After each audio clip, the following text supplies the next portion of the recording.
जी V news के नाजरीन को खुशामदीद। यहाँ पर जो पिछले 20 घंटे से ज़ायद ऑपरेशन यहाँ पर जारी था। कल दिन के वक्त काफ़ी शेलिंग हुई, वाटर कैनन का इस्तेमाल किया गया और दूसरी जानब मुजाहिरीन की जानब से भी पथराव किया गया। पुलिस के लोग भी काफ़ी ज़ख्मी हुए और जो यहाँ पर मुजाहिरीन थे वो भी ज़ख्मी हुए।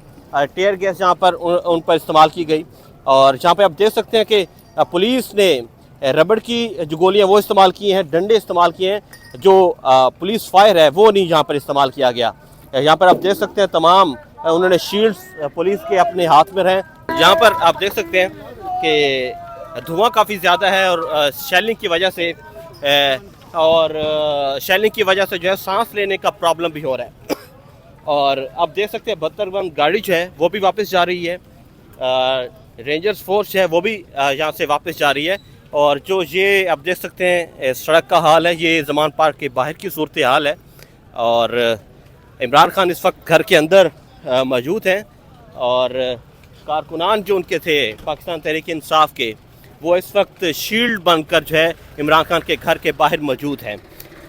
चूँकि मुजाहिरीन जो कि लाहौर के थे और जो KPK से आए लोग थे पाकिस्तान तहरीक इंसाफ के, वो यहाँ पर दिन भर यहाँ पर मौजूद रहे, रात भर यहाँ पर मौजूद रहे और इस वक्त आप देख सकते हैं कि उनकी तरफ से फिर शेलिंग है और टेयर गैस है उसका इस्तेमाल किया जा रहा है और इस वक्त दोबारा पथराव का जो सिचुएशन है वो शुरू हो चुकी है। देख सकते हैं यहाँ पे लोग जो है भगदड़ मच गई है और लोग इधर से यहाँ देखें आप, ये लोग इस वक्त आप जो है उससे फायर किया जा रहा है पुलिस की जानिब से और शदीद ये शेल जो है वो छोड़े जा रहे हैं उसके ऊपर मुजाहिरीन के ऊपर और इस वक्त काफ़ी भगदड़ जो है वो मच चुकी है। ये फायर किए जा रहे हैं पुलिस की जानिब से और इस वक्त काफ़ी भगदड़ जो है वो यहाँ पर मच चुकी है और मुजाहिरीन को पाकिस्तान तहरीक इंसाफ के जो लोग हैं के घर के बाहर उन्हें हटाया जा रहा है।